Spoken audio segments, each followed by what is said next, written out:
한번 생각을 해봅시다.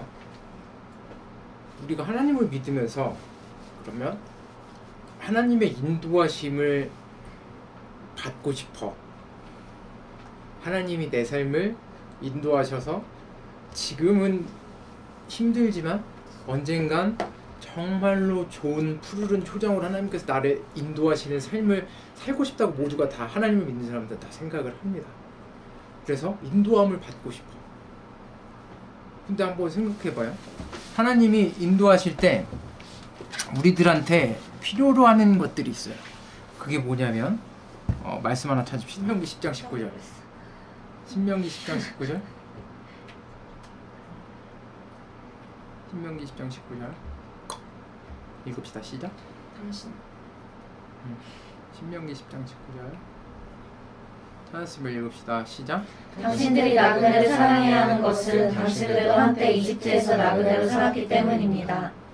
자, 이거는 이제 신명기 8장을 보면 이건 찾지마. 8장을 보면 모세가 이스라엘 백성들한테 이제 얘기를 합니다. 뭘 얘기하냐면 하나님 지금 우리가 이게 이방인이었었던 걸 너네가 기억하면서 이방인을 절대로 이방인들한테 나쁘게 하지 말라는 이야기입니다. 모세의 율법 중에 하나인데 신명기 8장 2절에서 14절 얘기를 보면 하나님이 애굽에서 이스라엘 백성들을 인도하시는 것들을 기억하고 하나님의 길을 따르고 하나님을 경외하라는 얘기입니다. 그러니까 하나님한테 인도함을 받으려면 뭐를 해야 되냐면 하나님께서 인도하신 것을 기억해야 된다는 얘기입니다.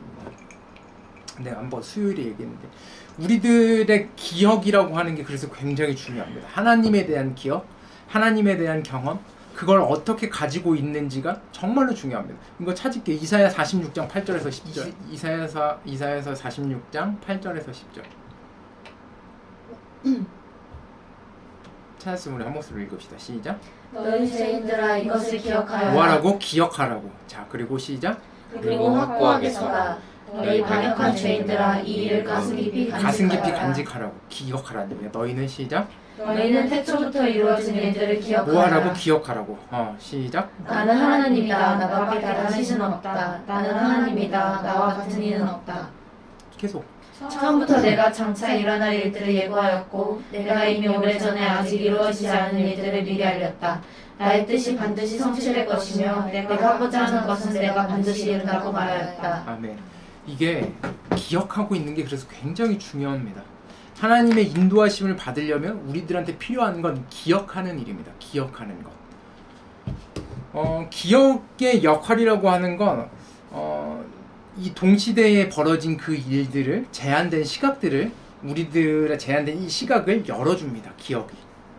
그러니까 닫혀있던 지금의 이렇게 둘 관계에 있으면 우리가 생각하지 못하고 보지 못하는 것들이 있는데 기억을 통해서 우리는 이 관계에서 닫혀져 있는 시각을 열어서 볼 수 있게 됩니다.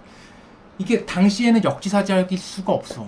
당시에는 누군가와 입장을 바꿔서 생각할 수 없으니까 너무 화가 나고 너무 막 짜증이 나. 근데 우리의 기억 속에 들어가면 기억 속에서 우리는 입장을 바꿔서 그 상대방이 될 수도 있고 그 상대방이 느꼈을 감정들이 어떤 건지를 바라볼 수도 있고 그 사람의 영혼에 대해서 생각할 수도 있게 됩니다. 이게 기억이 가지는 순기능이고 좋은 기능들입니다. 그래서 좀 더 본질적인 시각을 우리들한테 가지게 해줍니다. 그래서 성경 말씀에 보면 하나님께서 계속 기억하라고 선지자들을 통해서 모세를 통해서 이사야를 통해서 엘리야를 통해서 계속해서 하시는 말씀은 기억하라는 얘기입니다. 내가 너네들이 하나님인 걸 기억해야 돼. 내가 너네들이 인도하고 있는 걸 기억해야 돼. 우리가 이걸 자꾸 잊게 됩니다. 예수님께서 이 땅 가운데 오셔서 하나님이 눈에 보이지 않지만 하나님이 눈에 보이는 것처럼 그분의 삶을 통해서 그것들을 다 실현해 줍니다. 하나님의 실제를 사람들한테 심어줍니다. 무엇을 통해서 심어주느냐? 기억을 통해서 그것들을 심어줍니다. 엘리야, 엘리사, 요나, 솔로몬, 다윗, 예수님께서 자신을 따르는 사람들이 두려움에 막 차 있을 때 그것들에 대해서 너네들한테 두려움을 주는 것들에 대해서 저항하라고 예수님께서 말씀하십니다. 뭘 통해서? 기억을 통해서. 우리 삶에 여러분들 삶에 막 두려움이 막 몰려와요. 막 지선이 얘기한 것처럼 언제 이 일이 끝날지 모르고 이 관계가 언제 단절될지 모르고 선생님 언제 이게 괜찮아질 것 같지 않고 계속해서 지치고 쓰러질 것 같고, 이것에, 이 현실에, 두려운 현실에 우리들이 저항하도록 하는 건 하나님에 대한 기억입니다. 그래서 우리들의 마음이 하나님의 무한한 사랑에 우리들의 마음을 열도록 하나님께서 인도하시는 겁니다. 그 인도함을 받으려면 우리가 기억해야 됩니다. 예수님께서 제자들에게 말씀하신 말씀을 어떤 거라냐면 회개를 하라고 말씀하시는데, 이 회개도 기억과 관련이 있습니다. 기억하고 있는 사람만 회개할 수 있어요. 하나님을 기억하고 있는 사람, 그 자리에서 그 기억을 편집하지 않는 사람, 그 기억을 조작하지 않는 사람만이 자신의 모습을 바라볼 수 있고 하나님 앞에 자신의 죄를 돌이킬 수 있게 됩니다. 하나님의 사랑에 대한 모든 것들은 우리가 하나님을 경험하고 있는, 지금 하나님을 경험하고 있다면 그 하나님을 경험하는 그 모든 사랑은 앞으로 어려운 시간이 다가올 때, 힘든 시간이 다가올 때 우리들에게 기억을 통해서 그것들을 이겨내도록 하는 힘이 됩니다. 그래서 기억이 굉장히 중요합니다. 말씀 하나 더 찾을게요. 요한복음 16장 4절. 자, 예수님께서 하신 말씀이죠. 요한복음 16장 4절. 자, 시작. 내가 너희에게 이 말을 하여주는 것은 그들이 그러한 일들을 행하는 때가 올 때에 너희로 하여금 내가 너희에게 말한 사실을 다시 생각나게 어떻게 한다고? 다시 생각나게 하려고 한대. 또 시작. 또 내가 이 말을 처음에 하지 않은 것은 내가 너희와 함께 있었기 때문이다. 처음부터 이 말씀을 하셔야 하지 않았었던 건 제자들이랑 함께 있었으니까, 예수님께서 가고 난 다음에 다시 생각나게 하려고 이 말씀을 하시는 거래요. 이것들에 대해서 예수님과 함께 했었던 것들을 기억하라고. 기억은 우리들에게 그만큼 중요합니다.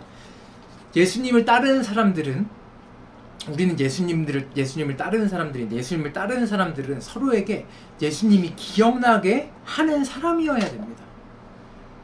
예수님을 기억하면서 우리들에게 찾아오는 현실의 고난, 현실의 두려움, 현실의 아픔, 이런 것들을 견뎌낼 힘을 가질 수 있게 됩니다. 그래서 먼 미래나 과거에 사로잡혀서 사는 게 아니라 지금 여기, 이곳을 살 수 있게 합니다. 지금 여기를 봐봐요. 타락한 문화는 다 타락해져 있죠. 비틀거리는 사회, 어떤 거 하나 제대로 이렇게 안정적으로 세워져 있는 것들이 없죠. 인간성은 점점 잔혹해지죠.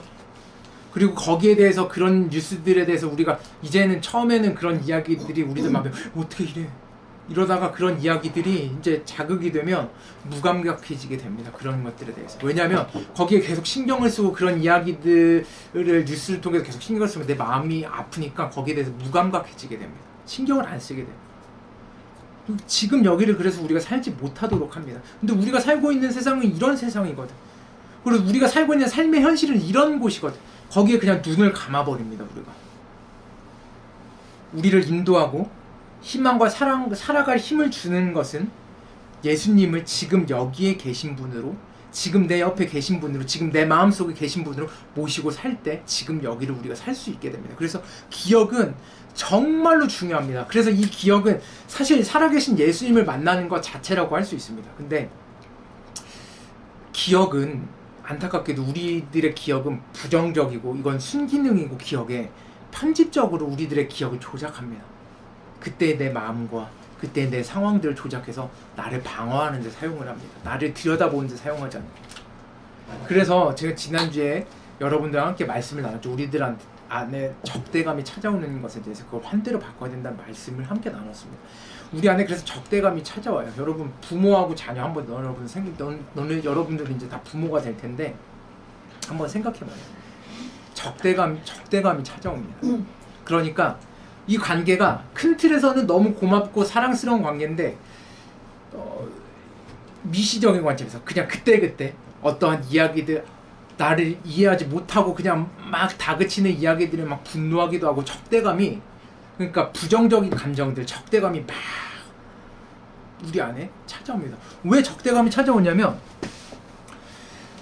부모가, 여러분들도 이제 여러분들의 자녀를 낳아서 기르면 여러분 자녀가 여러분들에 대해서 다 적대감을 가질 건데, 그리고 여러분 자녀에 대해서 여러분들이 적대감을 가질 텐데, 부정적인 감정을 가질 텐데, 그게 왜 그러냐면 사랑하지 못하기 때문에 그래요. 사랑하지 못하게 된다는 얘기는 뭐냐면, 진짜 사랑을 해본 적도 없고, 진짜 사랑을 내가 받아본 적도 없고, 진짜 사랑을 줘본 적도 없기 때문에 그래요. 무슨 얘기냐면, 우리는 사랑을 통제와 억압으로 이해하고 있습니다. 내가 한 2년 만났어. 너무 좋은 시간을 보내고 있어. 근데 이 사람들이 느끼는 사랑은 어떤 거냐면 내가 통제할 수 있을 때 사랑이라고 느껴. 만약에 이 관계에 금이 가기 시작하거나 이 관계가 이제 되게 좋다가 싸우게 되는 경우는 둘 중에 한 명 연락이 잘 되지 않을 때, 내 통제권 밖으로 벗어나 있다고 느껴질 때, 그리고 내가 하는 대로, 내가 원하는 대로 이 사람이 하지 않으려고 할 때 막 너무 짜증이 나기 시작합니다. 너무 사랑하지만 나는 이거 먹고 싶은데 미친놈이 이거 안 먹어. 이거 지가 먹고 싶... 아니 난 더워가지고 지금 냉면이 먹고 싶은데 피자를 먹어. 이해할 수가 없어. 그런 게 한 3-4번만 쌓이면 내 통제를 벗어서 자기 마음대로 뭔가를 하고, 그러면 어떤 느낌을 받냐면 얘가 날 사랑하지 않나. 왜 그런 느낌을 느끼냐면 무시당한다고 생각을 합니다. 나를 무시하고 나를 배려하지 않아. 그러면 나를 사랑하지 않는 거야. 아니 먹는 거 결정하는 게 뭐 그렇게 그거. 데이트를 합니다. 예를 들어서 데이트를 하는데 뭔가를 결정하지 않았어. 결정하지 준비되지 않고 와. 근데 그 전날에 친구들을 만났는데 남자친구에 대해서 얘기를 들었는데 세상 이런 로맨티스트가 없어. 뭐 만나기로 하면은 뭐 오늘 하루 일정을 다 준비해가지고 내 남자친구를 보게 됩니다. 이 새끼는 그냥 아무 생각 없이 와. 만납니다. 둘이 만나. 막 짜증이 나지. 비교도 되고 내 통제가 되지 않고 배려받지 못하는 것 같아. 이 새끼 이거 안 될 것 같아. 그냥 와가지고 우리 뭐 먹을까? 뭐 먹을래? 너무 세상 우유부단한 것 같아. 여러분, 통제와 억압을 하지 못하면 우리가 사랑이라고 느끼질 못합니다. 부모하고 자녀도 마찬가지야. 자녀가 내 말을 듣지 않아. 내가 생각할 때는 내 생각과 내 경험에서는 이렇게 해야 바른 사람이 될 것 같은데 그렇게 하지 않아. 미움이 생기죠. 내가 우리 조카 때문에 약간 그런 마음들이 많이 생기는데 어려서 내가 말은 하진 않아. 볼 때마다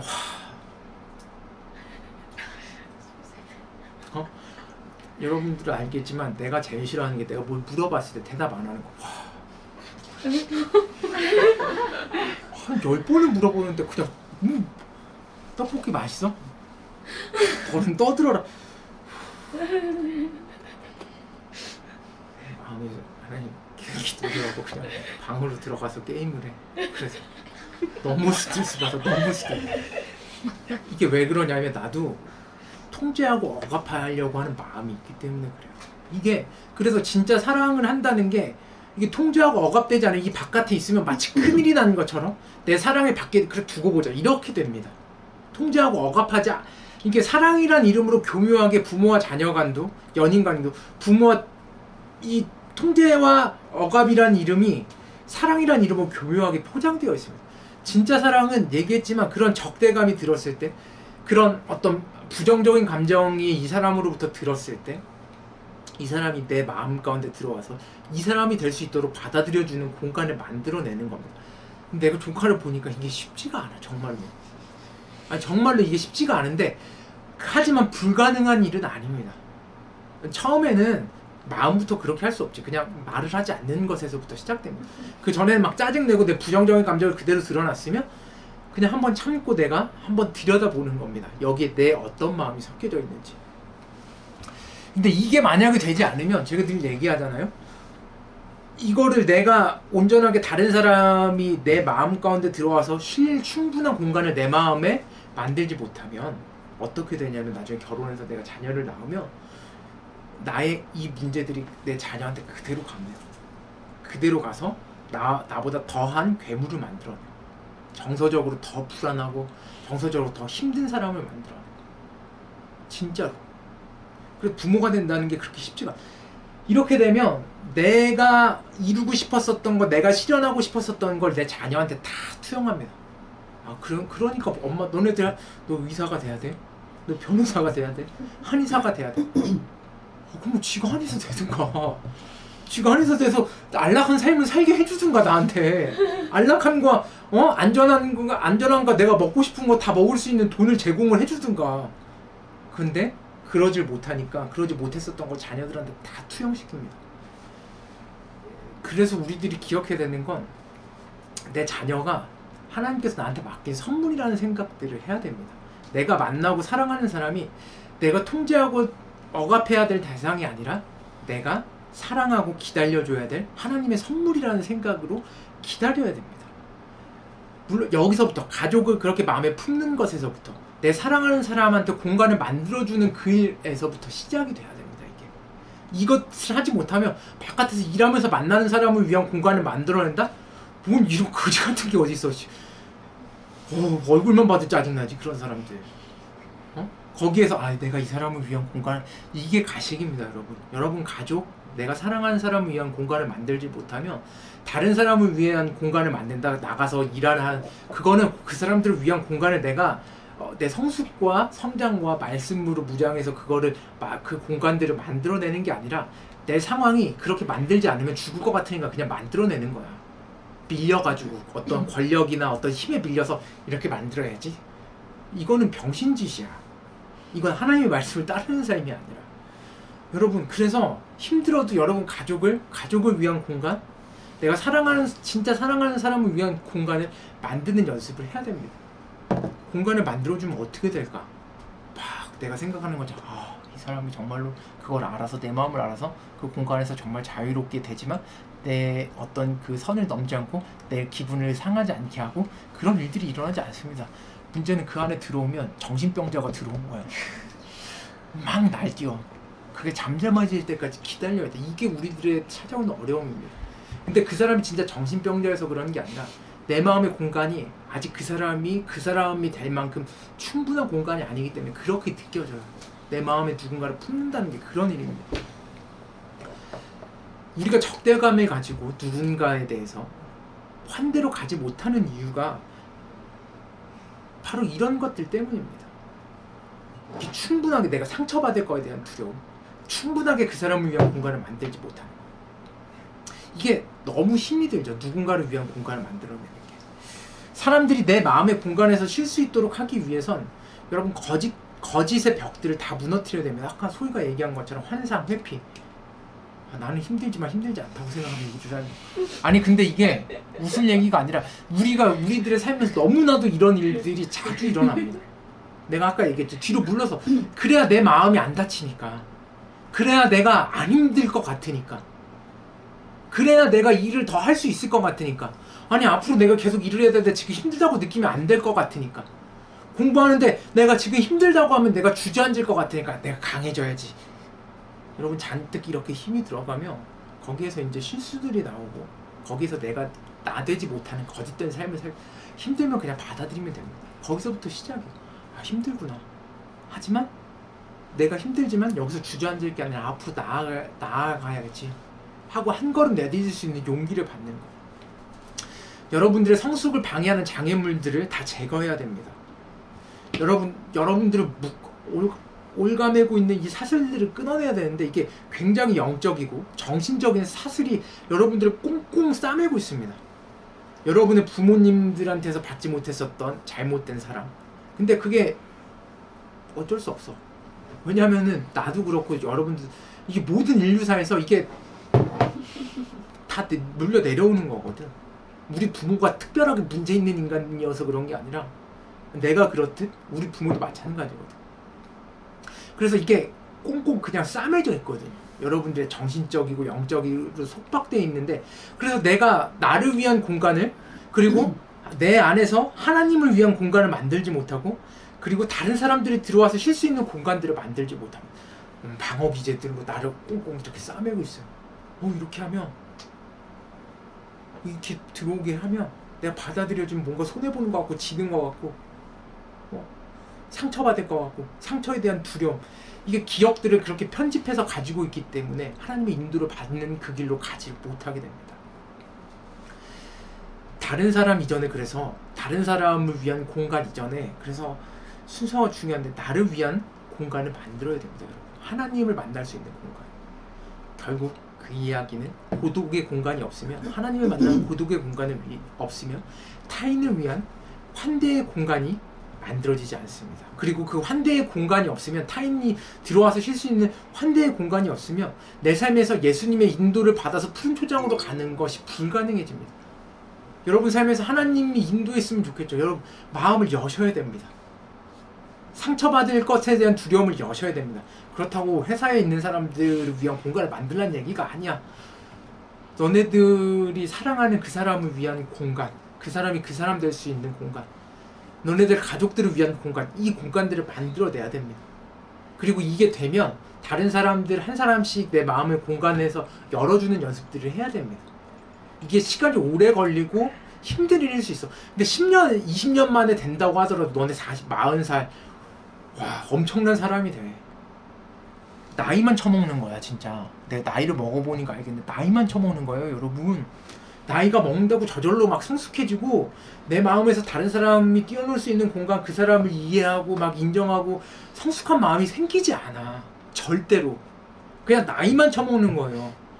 내가 보는 드라마가 녹두꽃이 있는데 거기에 이제 막 까불까불 거리는 사람이 있어. 그래서 내가 하나만 물어봅시다. 누가 그래.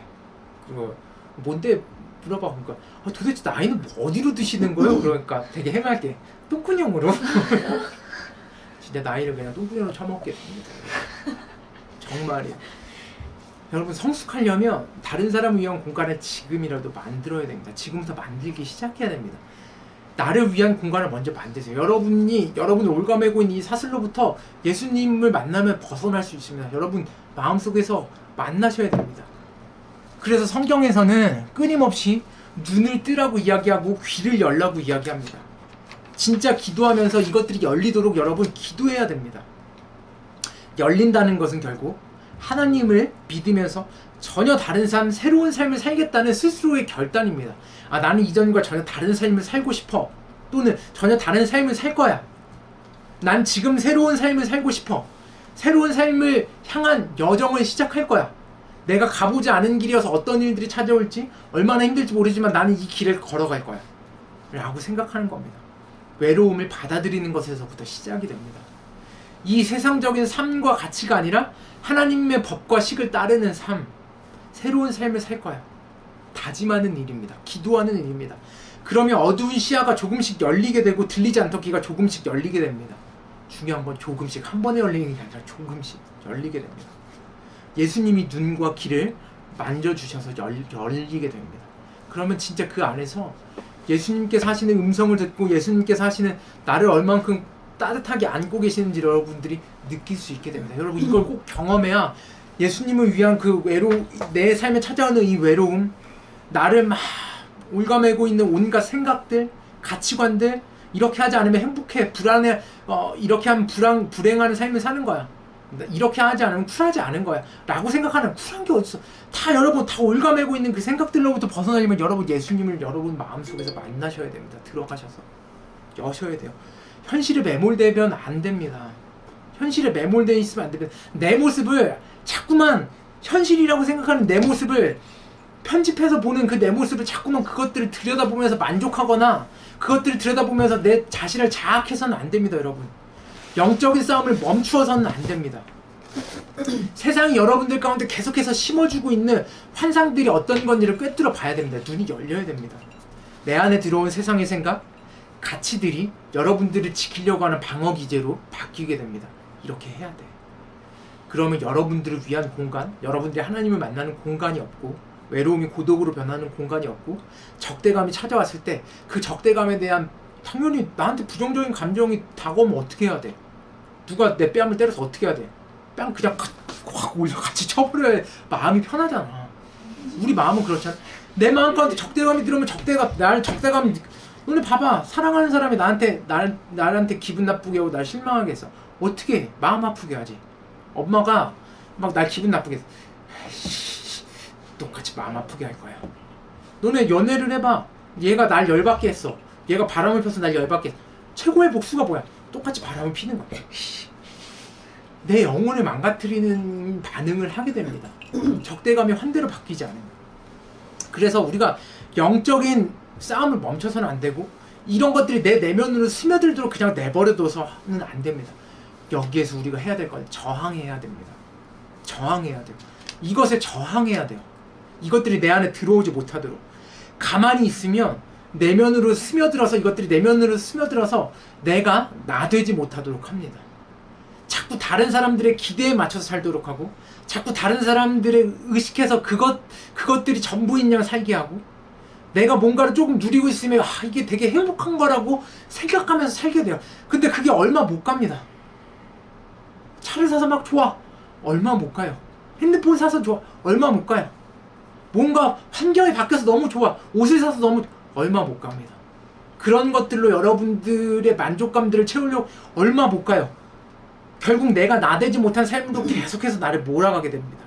여러분 저항해야 됩니다. 이것을. 이 저항을 하려면 기억해야 됩니다. 하나님을 만났었던 기억을 해야 되고 내 마음에 공간을 만들어야 되고 그래서 적대감이 환대로 바뀌도록 만들어야 됩니다. 여러분 성령이 충만해져야 된다는 이야기입니다.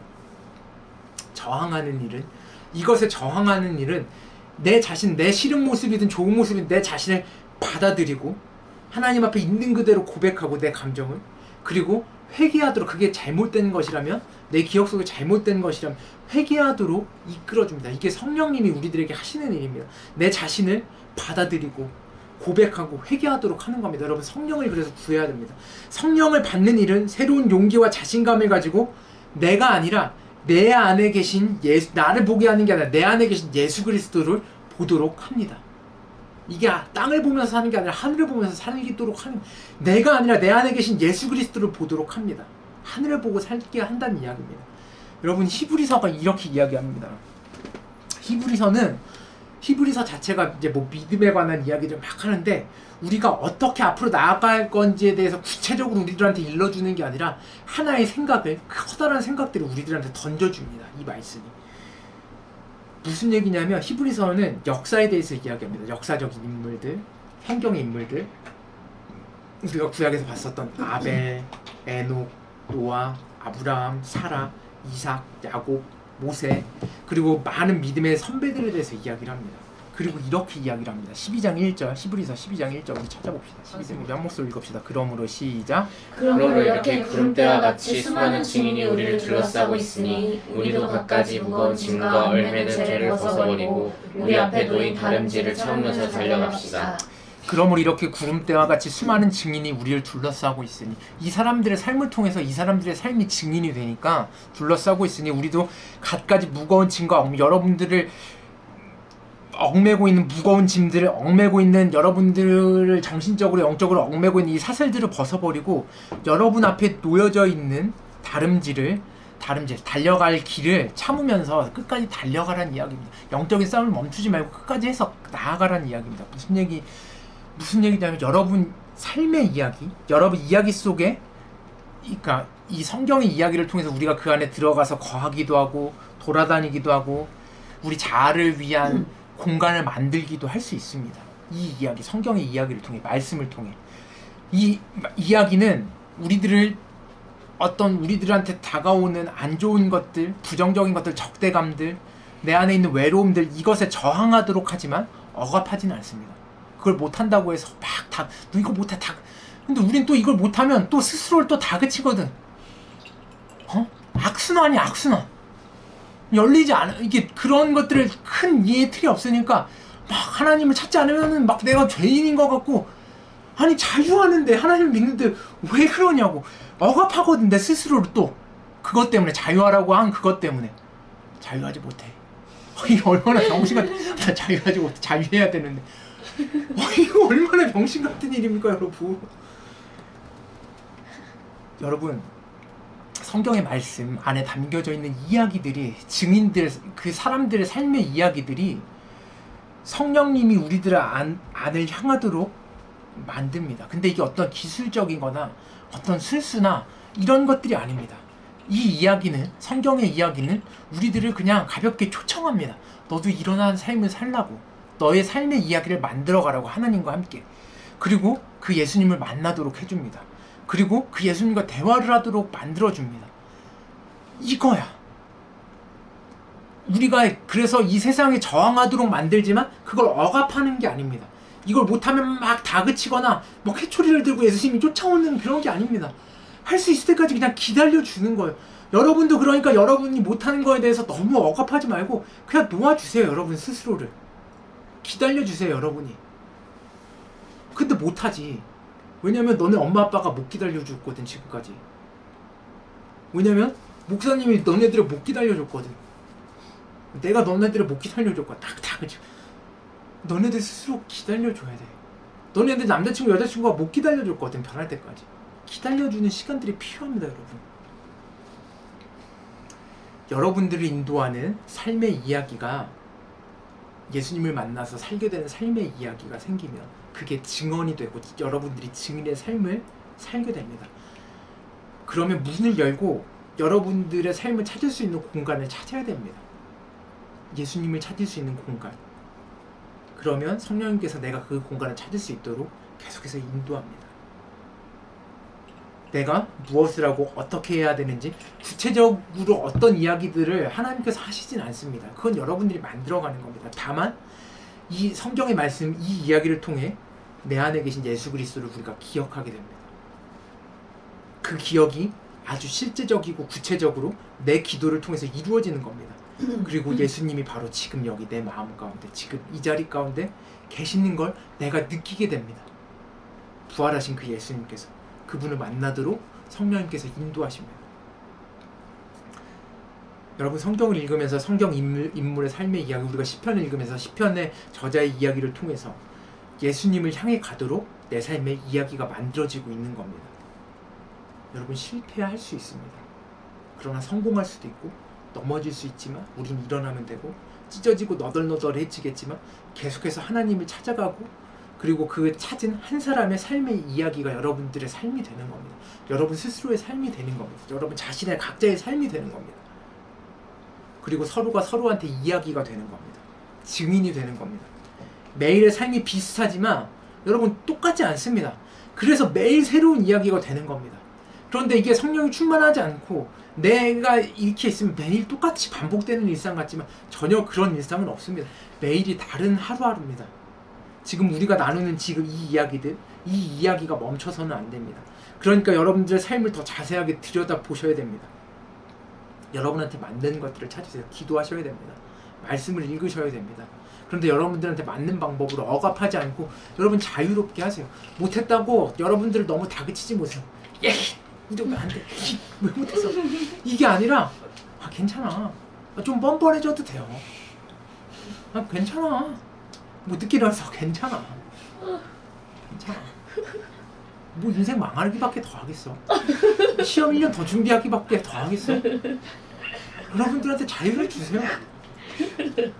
그래 30살에 뭐 공무원 되면 되지. 40살에 농사 되면 되지. 50살에 뭐 돼도 뭐 인생 길어. 여유도 주세요. 근데 그게 싫으면 공부를 하시면 됩니다. 일어나면 돼요. 다만 오늘 말씀에서 얘기하는 건 여러분 목적을 잃으면 안 된다는 이야기입니다. 외로움이 고독으로 변하는 그 자리, 여러분 적대감이 여러분 부모님과 가족들로부터 생기는 적대감, 여러분 사랑하는 가까이 있는 사람들, 친구, 남자친구, 뭐 여자친구, 우리 결혼한 사람이 없으니까 그런 사람들로부터 생기는 어떠한 감정들, 자녀로부터 생기는 어떤 적대적인 감정들, 길을 지나가다가 처음 보는 사람한테 당하는 어떤 것 때문에 생기는 적대적인 감정들, 그런 것들로부터 여러분 공간을 좀 만들어주세요. 여러분들한테 만들듯이 그럴 수 있어. 그래. 이 안에서 그 사람이 그 사람 될 수 있도록. 여러분 이게 두 개가 같이 가야 됩니다. 두 개가. 여러분 예수님을 만나는 그 공간을 위한 찾는 노력이 내적인 노력과 사람들과 마주하면서 그 사람이 쉴 수 있는 공간들. 근데 그게 어떤 내가 지는 것 같고 그런 생각이 아니라 어떤 힘에 밀려서 내가 어쩔 수 없이 그 공간을 만드는 게 아니라 진짜 자발적으로 만드는 그 공간이 필요합니다. 여러분 만들어주세요. 그러면 진짜로 적대감이 환대로 바뀌게 됩니다. 그리고 환대로 바뀌게 되면 그 안에서 그 사람이 변화되는 것을 보고 또 내 마음의 기쁨이 차오르. 이게 하나님께서 일하시는 방식입니다. 여러분, 여러분의 삶의 이야기가 계속되고 있습니다. 멈춰 있지 않습니다. 하나님은 내 삶이 멈춰져 있는 것 같지만 여러분의 삶의 이야기는 계속되고 있습니다. 그리고 예수님께서는 세상 끝날까지 여러분들이 증인되라고 말씀하십니다. 여러분 그 삶을 살아가십시오. 하나님을 만나십시오. 여러분 부정적인 감정들이 여러분 마음으로 스며들지 못하도록 공간을 만들어 주십시오. 예수님을 만나게 될 겁니다. 기도합시다.